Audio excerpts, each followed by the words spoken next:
deuxième session qui s'intitule Opérationnalisation de la ZLECAf. Comme vous le savez, la ZLECAf est opérationnelle depuis le 1er janvier 2021. Les instruments d'opérationnalisation ont été mis en place et nous pensons aujourd'hui que les communications qui sont faites tout à l'heure vont davantage nous éclairer pour nous aider les policymakers à mettre en place cet instrument. Docteur Zieuche Pascal de l'Université de Bamenda, qui va nous faire une communication sur les conflits transfrontaliers, base hétéroclite des contraintes sécuritaires à l'intégration régionale en Afrique. Chers collègues, on a des contraintes de temps, vous avez 7 minutes s'il vous plaît pour nous faire l'économie de votre travail. Je vous remercie. Bonjour à tout le monde. Merci monsieur le modérateur de m'avoir passé la parole. Je vais faire une présentation sur les conflits confrontaliers en Afrique, base hétéroclite. Les conflits confrontaliers en Afrique, base hétéroclite, des problèmes d'intégration en Afrique. Nous allons repartir notre communication en 3 parties essentielles. La première partie portera notamment sur les origines et la cartographie des conflits que nous notons en Afrique. La deuxième partie portera sur la manifestation de ces conflits et la troisième partie portera notamment sur l'impact de ces conflits sur l'intégration continentale, notamment l'impact sur la zone de libre-échange continentale. En termes d'introduction, nous allons dire que les conflits confrontaliers sont notés en Afrique ou alors relevés dans plusieurs pays africains, et ces conflits sont le résultat de l'enchevêtrement de plusieurs facteurs, notamment les facteurs sociaux, politiques, économiques et même historiques, ce qui nous amène donc à nous poser la question de savoir que, en termes de problématiques, dans quelle mesure les conflits transfrontaliers en Afrique handicapent-ils les objectifs de la ZLECAf. Et à partir de cette problématique, nous pouvons poser un certain nombre de questions, notamment celle de savoir quel est l'impact des conflits frontaliers ou alors des conflits transfrontaliers sur le processus d'intégration en Afrique. Quelles sont les manifestations des rivalités intra- et extra-étatiques sur le processus d'intégration. Parlant des origines des conflits et de la cartographie de ces conflits, nous allons dire que plusieurs conflits naissent aujourd'hui à cause des revendications des frontières issues de la colonisation. Ça, c'est la première cause ou la première origine des conflits confrontaliers en Afrique. Ces conflits sont notés notamment dans plusieurs pays, comme la Somalie et l'Éthiopie. Il y a un conflit entre le Tchad et la Libye qui revendiquent les frontières qui résultent de la colonisation, ou alors les conflits qui ont été tracés par les frontières qui ont été tracées par les colons lors de la colonisation. Il y a également l'Éthiopie et l'Érythrée qui se sont discutés les frontières héritées de la colonisation. On a le Cameroun et le Nigeria, on ne va pas citer tous ces pays-là, mais on revient pour dire que ces pays discutent notamment les frontières qui ont été tracées sur le plan naturel ou alors sur la base des tracés imaginaires. Mais cependant, avec le principe d'intégrité ou alors le principe d'intangibilité des frontières, les conflits ont baissé ou alors du moins se sont atténués en termes de conflictualité ou alors en termes de manifestations sur le terrain. La deuxième cause ou l'origine des conflits aussi en Afrique résulte du contrôle ou alors de l'accès aux ressources, les ressources naturelles bien sûr, parce que les États peinent à distribuer les ressources de leur pays, redistribuer les ressources du sous-sol et faire en sorte que ces ressources bénéficient à toute la population. Il y a les pays qui font face à ce type de conflits, notamment on a les conflits liés aux rentes pétrolières, notamment en Angola, au Congo, au Soudan et au Tchad. Les conflits liés à l'exploitation du diamant en Angola, en Côte d'Ivoire, au Libéria, en Sierra Leone.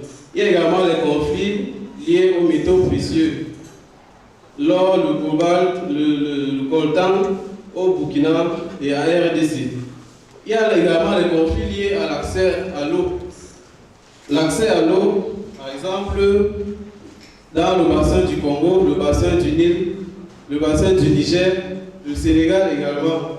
Tous ces pays revendiquent l'accès et le contrôle des ressources liées des ressources halieutiques que l'on retrouve dans ces cours d'eau-là.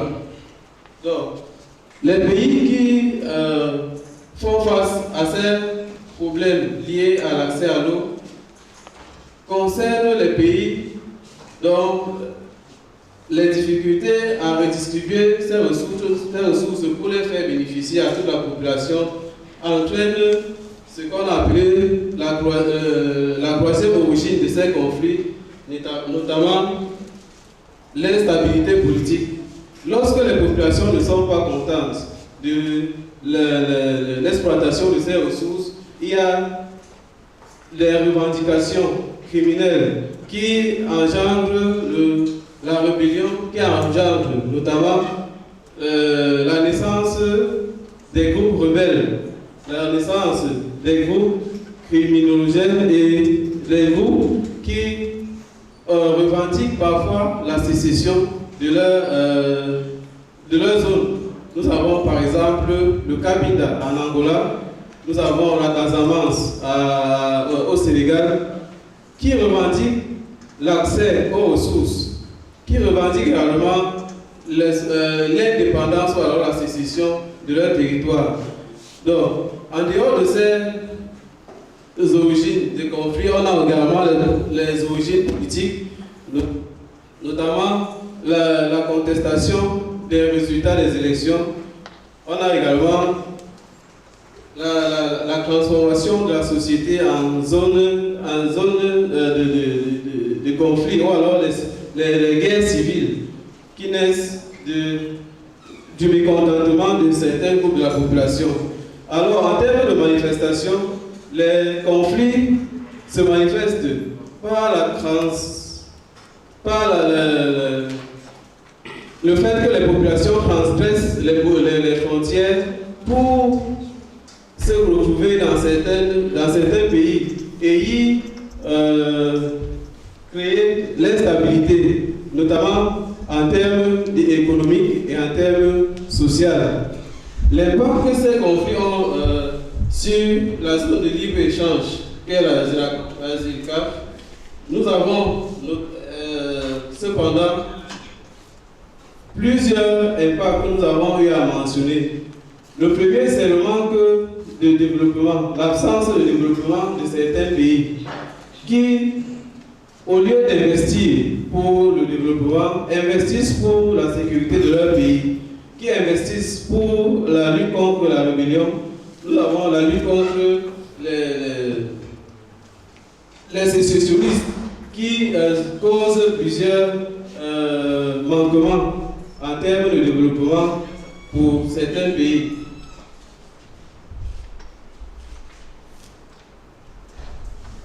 Donc, un autre Il impact. reste une minute, cher collègue. En termes d'impact, on a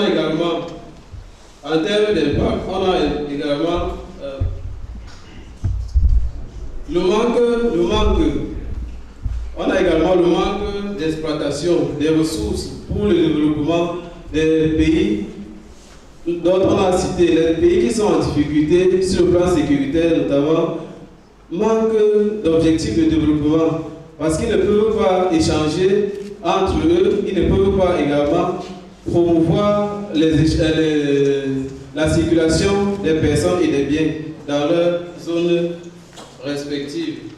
En termes de conclusion, donc, il est évident que les conflits transfrontaliers retardent le processus d'intégration économique sur le continent africain. La conséquence immédiate qui en découle est le retard de la croissance économique et l'accélération du sous-développement. La cartographie des zones de conflits transfrontaliers ainsi que leur origine témoigne de l'instabilité et la résurgence des différends qui entraînent la mise en place de la ZLECAf. Nous pouvons proposer quelques recommandations à la ZLECAf pour pouvoir mettre en place ces objectifs qui sont l'intégration et la libre circulation des personnes et des biens. Alors, en termes de recommandations, nous pouvons dire que des accords internationaux intra-africains doivent être signés pour l'accès aux cours d'eau transfrontaliers. Les États devraient renforcer les moyens d'action des administrations frontalières et des forces de sécurité afin de sécuriser les frontières contre les incursions des bandes armées et pour éviter tout risque d'affrontement entre les populations dans leur mobilité spatiale dans les zones frontalières. Il est recommandé aux États de mettre en place des moyens techniques conséquents afin de faciliter les échanges commerciaux et limiter les activités illégales ou criminelles. Nous recommandons la stimulation et la coopération transfrontalière. Pascal, s'il vous plaît, on a une priorité en ligne, s'il vous plaît. On va prendre le commissaire. Alors, si la technique est prête, on va prendre immédiatement son Excellence Albert Mouchanga, commissaire de l'Union africaine chargé du développement économique, du commerce et de l'industrie, qui intervient depuis Addis Abeba.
One being Africa's commitment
instead, we started moving towards regional economic integration, starting the recipient of the economic community of West African states. And regional institutions, such as the East African Community and the Southern African.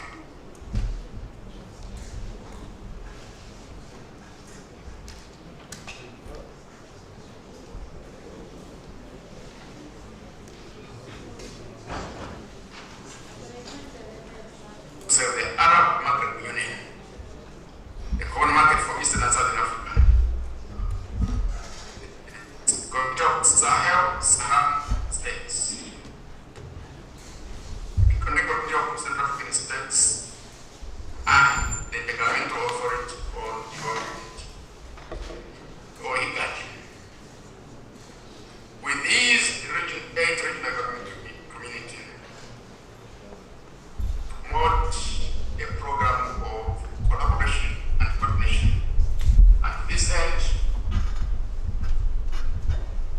the summit decided that instead of having 2 summits each year, the July summit should be designated the mid-year summit. And it brings together the African Union Commission are based on a key document called the African.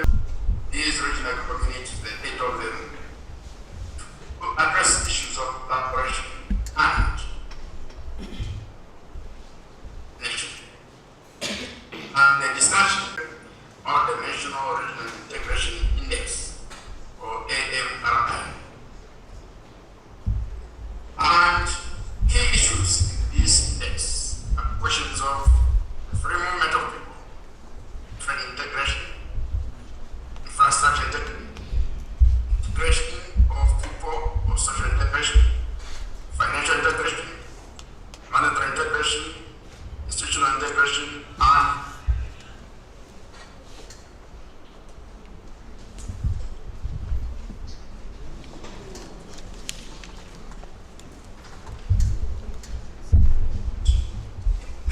years time. And that period, to 1994, should be 2028. And to go towards this period, 6 phases were outlined.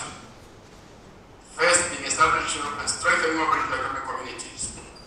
It's been building blocks to the African economic community. And in phase 2, within 8 years, promote the liberalization of regional trade through elimination of tariff and non-tariff barriers.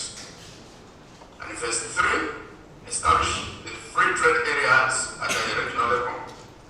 And phase 4, establish customs union at that level. In phase 5, establish the African common market. And phase 6, establish the African economic community or Pan-African monetary and economic union. In 2012, our leaders decided to adopt the action plan on boosting intra-African trade. And part of that action plan was a call to create the continental free trade area, as it was called at that time, and today we call it the African continental free trade area. And that agreement was delivered, and the heads of state and government signed the agreement establishing the African continental free trade area on 21st March 2018 in Kigali, Rwanda. Within 3 years after the start of negotiations in 2015. Following His Excellency, the former president of Niger, His Excellency Issou Mahamadou,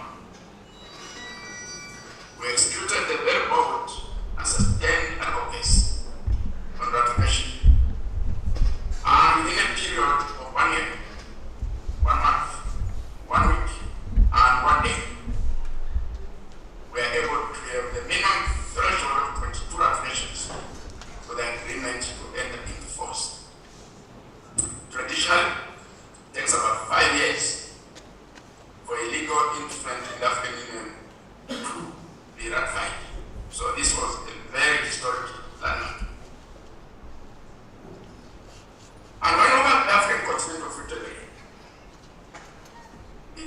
our biggest growing program at this stage. It's going to facilitate rapid industrialization, rapid infrastructure development, rapid agricultural transformation, and, among others, accelerated intra-African trade. And when we look at the African continental free trade area with all these promises, we see it as key to reducing hunger and poverty in Africa. And in addition, removing the fragmentation of African economies by creating one market, 1.3 billion people. And this is going to rise to 1.5 billion people in 2025 and 1.7 billion people in 2017. And we handed over implementation and negotiation with respect to this agreement to the Secretariat of the African Continental Free Trade Area, who are based in Accra, Ghana, and we did so in December 2020.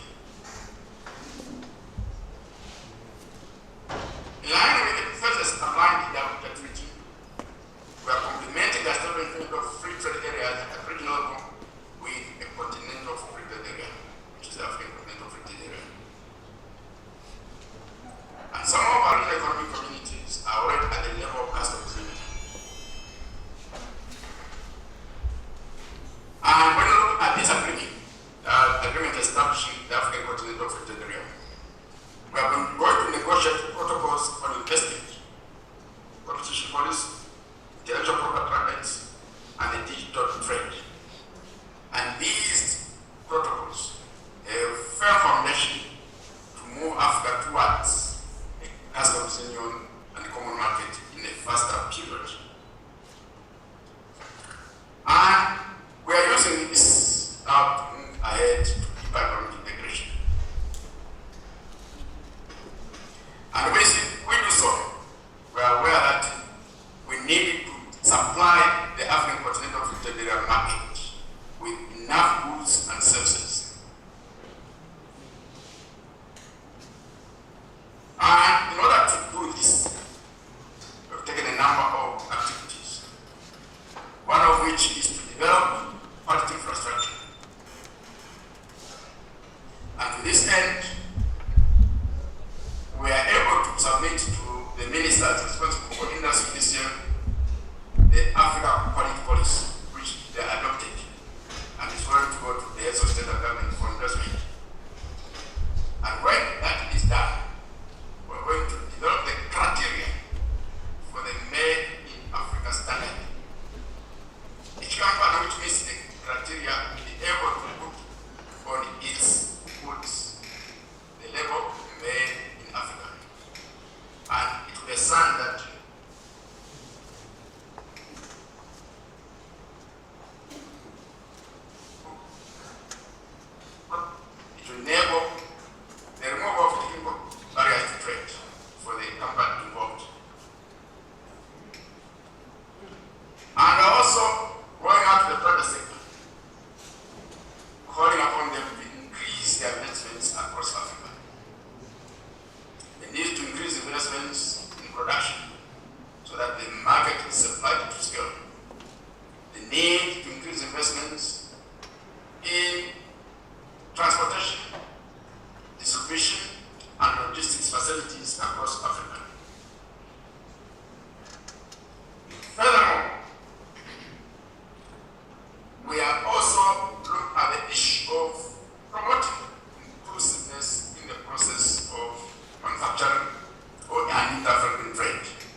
And when we do this, our interlocutors think that we are moving too fast. We respect their decision, but we are guided by a number of factors. And the first fact that is guiding us that we need to defragment African economies as soon as possible, to make them large and attractive to investments, and in the process make them more competitive. And we also need to move towards a common external tariff as soon as possible.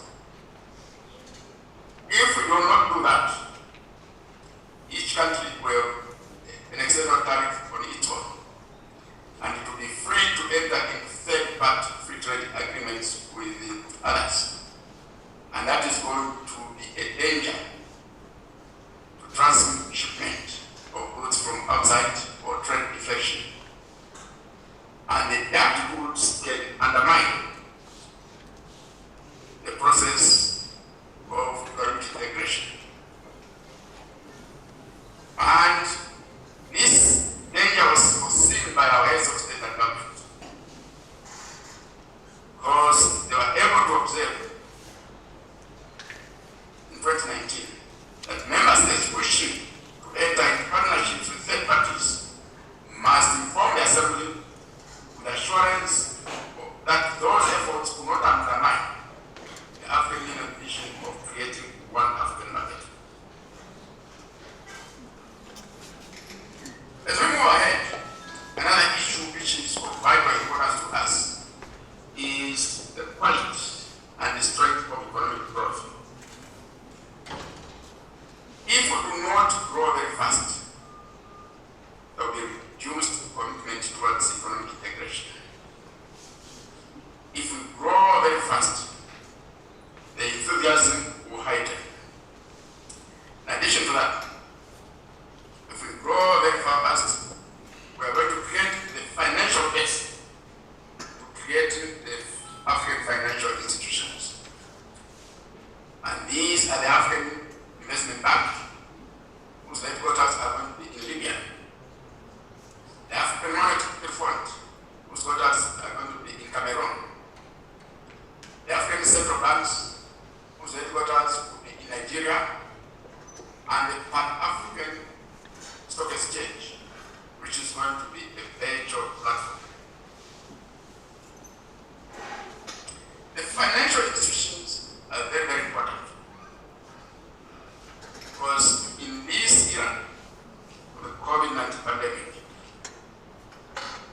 we face critical shortages of funding. We need close to $500 billion between now and 2025 to close the financing gap. In addition, climate change indicates that we reduce, or actually we have net zero emissions of carbon dioxide in manufacturing. A recent report by McKinsey shows that for us to go towards a green transition between now and 2041, we shall need about $2 trillion. Certainly, this is money we need to mobilize ourselves. And to this end, we've been working with the champion of the African Union institutions, His Excellency, the President of Ghana, to revitalize the process, and the President is going to make a report to his colleagues when they meet in February next year.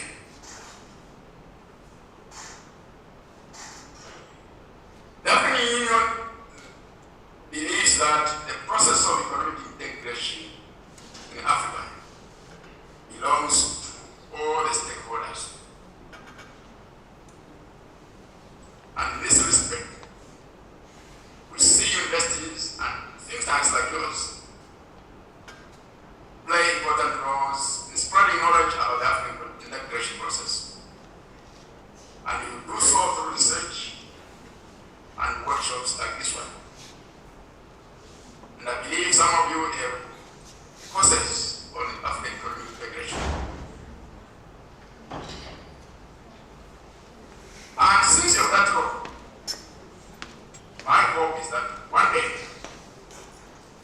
academics across Africa, in economics, politics, and other fields, will get together to publish the handbook of African economic integration. I propose that you work in this direction. And the people also have a role in the process of African economic integration. And to this end, our leaders in 2019 decided to designate 7th July of each year as African Integration Day. And we have guidelines to assist all the stakeholders in commemorating that day. We have had 2 commemoration activities since that period. The first one was in July 2020, and the second one was in July this year. And we would encourage you at the national level next year to try to see if you can observe Commemoration Day or Integration Day at the national level. And certainly we should be able to work with you in this direction. As I conclude my presentation, I would like to call upon the director of the institution that has organized this workshop, as well as the Honorable Minister of Higher Education, to work towards the integration of the African Union clubs in Cameroon, both at the level of the universities and tertiary institutions. That way, you'll be bringing the African Union closer to our students, the future leaders of Africa. And we are ready to provide the necessary support to realize this.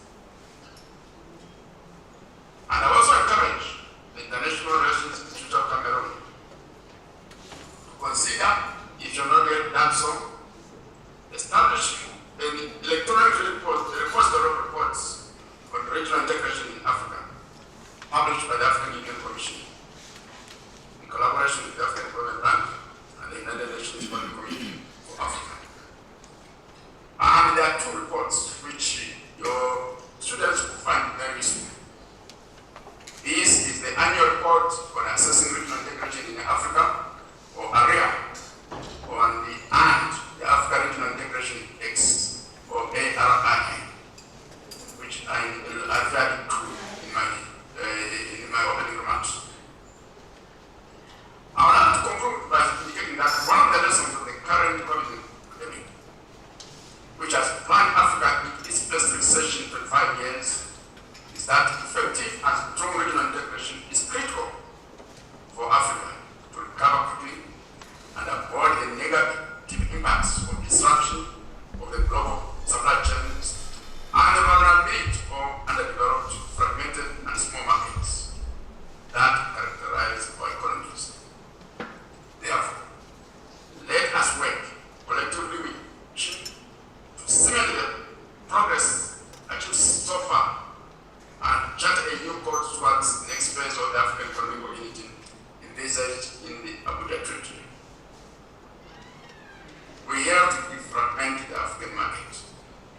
We have to make them one market, big, attractive, and generating value for each and every citizen of Africa. I'll stop here and thank you for the opportunity to be with you today. On Diplomatic Academy, I'm very happy to hear from you, and I have noticed that they have taken a lot of note, and this will help them to more improve this research and the result of this colloquium. So many thanks for your time. I know that it's not easy for you this time. Many thanks for your contribution, and we will come back soon to give you the result of this colloquium. Many thanks, His Excellency.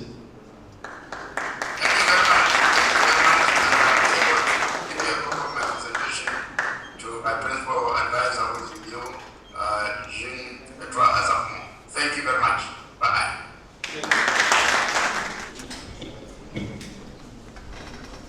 Merci, professeur. Nous allons modérer l'espace de communication de l'ambassadeur. Sans plus attendre, nous allons pouvoir continuer avec le docteur René Fomena. Je voudrais une fois de plus remercier l'IRIC de nous accueillir du département de géographie de l'Université de Léon de 1. Je ne sais pas si je devrais aussi les remercier de m'avoir fait professeur pendant quelques instants, mais en toute humilité, c'est un titre que je souhaiterais bien porter, mais pour le moment, je pense que je n'ai pas encore suffisamment d'étoffe pour le porter. Donc, je l'ai pris de bien vouloir rectifier. Merci. Bon, avant que l'intervention du commissaire, de monsieur l'ambassadeur, j'étais effectivement en train de dire que le précédent orateur avait présenté les conflits frontaliers comme étant des pesanteurs qui limitent l'implémentation de la zone de libre-échange continentale. Et notre communication donc vise à montrer que les frontières africaines, bien qu'ayant été conflictogènes pour des raisons que je vais évoquer, sont aujourd'hui en voie de pacification, et c'est cette pacification-là qui favorise l'implémentation de la ZLECAf. Pour le titre de notre communication, espace frontalier en Afrique, des lignes de front aux espaces économiques émergents à partir de la frontière Cameroun-Nigeria dans le département de la Magno. En effet, toutes les frontières aujourd'hui, Bézi fuyait des fronts, et là j'emprunte à Michel Fouché, mais dans l'ensemble, on note une certaine unanimité sur l'antériorité de la frontière comme étant un front. Et à ce propos, la ligne Maginot en France, qui a été construite pendant la Deuxième Guerre mondiale, visait justement à protéger le territoire des attaques extérieures du fait de l'échec des forts pendant la Première Guerre mondiale. Et cette fortification des frontières s'inscrit dans une approche réaliste qui vise à montrer que le blindage des frontières est une mesure pour protéger l'intérieur du territoire. Et de ce point de vue, nous pensons donc que les frontières, après avoir constitué des barrières, aujourd'hui représentent des traits d'union au point de devenir les bases d'une intégration régionale.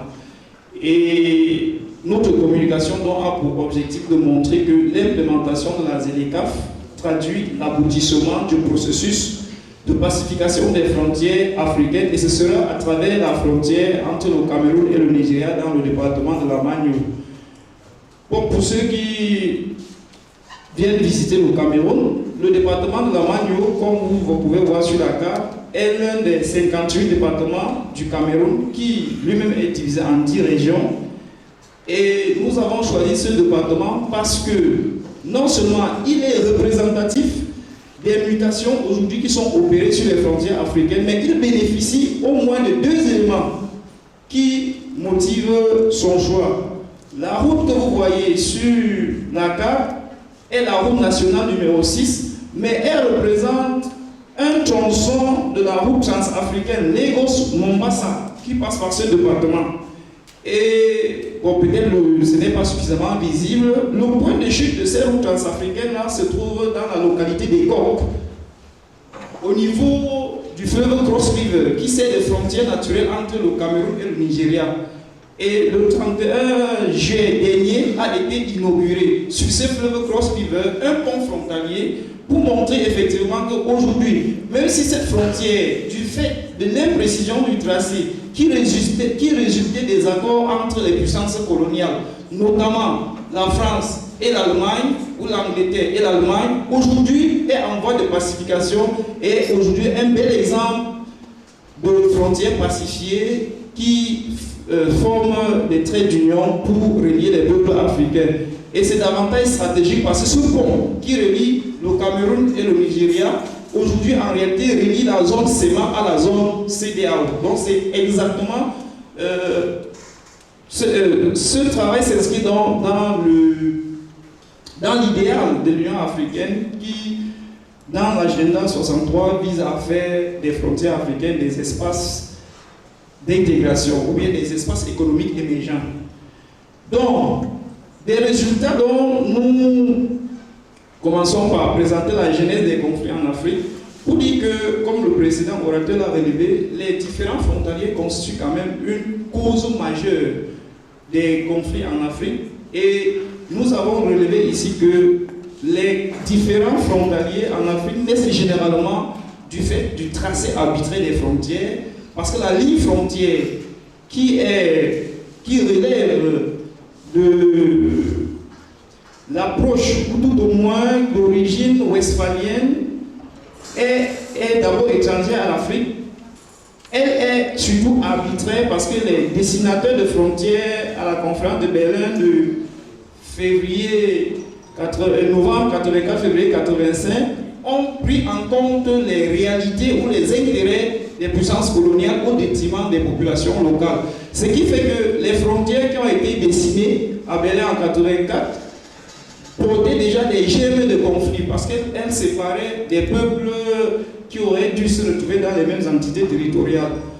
Et comme l'ont également relevé, je pense depuis ce matin, la plupart des orateurs, il se trouve qu'au lendemain des indépendances, l'Afrique a été divisée justement sur cette question des frontières. Parce que d'un côté, on avait des partisans du statu quo, ceux qui voudraient qu'on maintienne les frontières héritées de la colonisation. C'est ce qu'on a appelé le groupe de Monrovia. Mais de l'autre côté, il y en a qui voulaient qu'on révise d'abord ces frontières, qui portent les germes de conflit, avant de pouvoir se lancer dans le processus d'intégration. Donc on avait en tête le feu Muammar Kadhafi. Malheureusement, ce projet n'a pas prospéré parce que malheureusement, au lendemain des indépendants, on a donc consacré ce que nous avons appelé un mythe parce qu'on a décrété l'intangibilité sur des frontières qui étaient encore peu africaines. Et les conflits n'ont pas tardé à se généraliser sur le continent. Le précédent orateur l'a relevé, on a le conflit sur nos différents frontaliers Cameroun-Nigeria, entre la Libye et le Tchad, entre le Sénégal et la Guinée, et ainsi de suite. Et comme je l'ai relevé tantôt, nous avons mis l'accent sur le cas du différent frontalier entre le Cameroun et le Nigeria. Parce que ce différent, effectivement, naît de l'imprécision du tracé qui avait été fait par les colonisateurs. Heureusement, grâce au processus de pacification qui a été d'abord engagé par les Nations Unies, notamment avec l'aide de la Cour internationale de justice, qui a pu rendre un certain nombre de décisions en faveur des pays africains pour essayer de pacifier les frontières, notamment la décision d'octobre 2002 qui reconnaissait la pleine souveraineté de l'État du Cameroun dans la péninsule de Bakassi. En 2007, l'Union africaine s'est justement dotée d'un instrument, le programme frontière de l'Union africaine, dont l'action s'inscrit justement dans la vision d'une Afrique unie, prospère, avec des frontières pacifiées et ouvertes. Et une fois de plus, comme je l'ai relevé au niveau de la méthodologie, la frontière Cameroun-Nigeria est un bel exemple de ces frontières qui sont projetées aujourd'hui comme étant des espaces économiques émergents. En ce sens que, comme vous avez en image, voilà le pont sur le fleuve Cross River, donc, qui sert de frontière naturelle entre le Cameroun et le Nigeria, qui relie, comme je l'ai dit tantôt, la zone CEMA à la zone CEDEAO. Et ce pont est accompagné d'un certain nombre d'infrastructures dans le projet de la route transafricaine Lagos-Mombasa, qui va désenclaver ce département qui était très très enclavé d'ailleurs. Mais nous relevons pour finir que même si les infrastructures sont déjà en place, il se trouve que la ZLECAf doit faire face à d'autres défis. Et parmi les défis, il y a l'insécurité. Parce que si nous prenons le bassin du lac Tchad, il y a Boko Haram. Si on va en Afrique du Nord, il y a l'État islamique, ou tout au moins Bon, on va en Afrique de l'Est, on aura les Shebabs. En Afrique du Nord, il y a l'État islamique avec l'armée, c'est-à-dire Al-Qaïda au Maghreb islamique. Et à côté donc, de ces menaces terroristes, si nous revenons sur la frontière Cameroun-Nigeria, toujours dans le département de la Manio, qui est l'un des 11 départements qui forment maintenant les deux régions du nord-ouest et du sud-ouest du Cameroun, on va donc se rendre compte qu'il y a une nouvelle menace qui est la montée des mouvements irrédentistes et séparatistes. Et l'actualité du Tigré nous parle. Et lorsqu'on revient donc au Cameroun, vous vous rendez donc compte que sur cette frontière entre le Cameroun et le Nigeria, qui est en voie de pacification, parce que je dois également relever que le 20 novembre dernier, la 33e session de la réunion de la commission mixte Cameroun-Nigeria s'est tenue et a effectivement confirmé que le processus de pacification de cette frontière tendait déjà à sa fin. Parce qu'à ce jour, près de 2000 bornes ont déjà été implantées sur cette frontière. Ils ont dit qu'au Nigeria, l'année prochaine, pour la 34e session, ils feront le point sur les derniers bornes qui restent à être implantées. Donc, la ZLECAf doit donc faire face à ce nouveau défi qui est la montée en puissance des mouvements séparatistes ou sécessionnistes. Pour finir, je dirais tout simplement que notre communication avait pour but de montrer que l'implémentation de la ZLECAf traduit l'aboutissement du processus de pacification des frontières africaines qui passent des lignes de front aux espaces économiques émergents.